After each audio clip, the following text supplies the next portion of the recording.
আজকের বিশ্ব নারী দিবসটি অধিকার, সমতা, ক্ষমতায়ন, নারী ও কন্যার উন্নয়ন এই প্রতিপাদ্যে বিশ্বব্যাপী উদযাপিত হচ্ছে।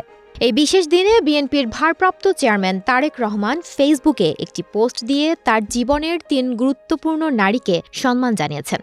আন্তর্জাতিক নারী দিবসে তারেক রহমান বলেন, আমি আবারও দৃঢ়তার সঙ্গে ঘোষণা করছি যে শহীদ প্রেসিডেন্ট জিয়াউর রহমান ও বেগম খালেদা জিয়ার নেতৃত্বাধীন বিএনপি সরকারের মতো আমাদেরও উচিত একটি ন্যায়পরায়ণ, সহিষ্ণু ও শ্রদ্ধাশীল সমাজ গঠনে নিরলসভাবে কাজ করে যাওয়া, যেখানে লিঙ্গ, বর্ণ ও ধর্মের ভিত্তিতে বৈষম্য করা হবে না।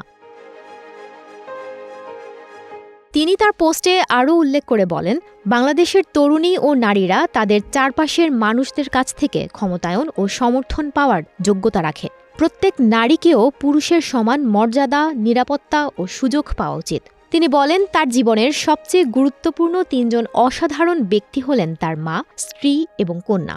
তারেক রহমান তার ফেসবুক পেজে স্ত্রী জোবায়দা রহমান, মেয়ে ব্যারিস্টার জাইমা রহমান, মা ও সাবেক প্রধানমন্ত্রী খালেদা জিয়ার ছবিও শেয়ার করেন। তিনি তার পোস্টে লিখেন, তিনি সবসময় তাদের জন্য প্রতিটি সুযোগ, সাফল্য এবং সুখ চেয়েছেন এবং তিনি নিশ্চিত যে দেশের জনগণ যারা এই পোস্টটি পড়ছেন তাদের অনেকেরই একই অনুভূতির সঙ্গে সম্পর্কিত হতে পারে। তিনি তার পোস্টে বলেন, বাংলাদেশের সব মেয়ে ছেলের সমান সুযোগ থাকা উচিত এবং তাদের বাড়ির বাইরে পা রাখা উচিত।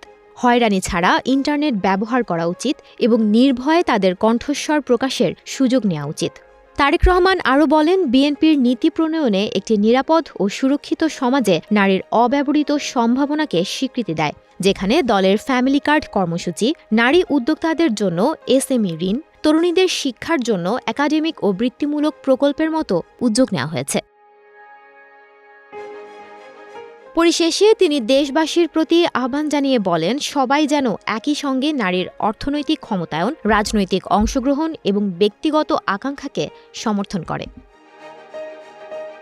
সুমনা মুস্তফা, প্রবাস খবর।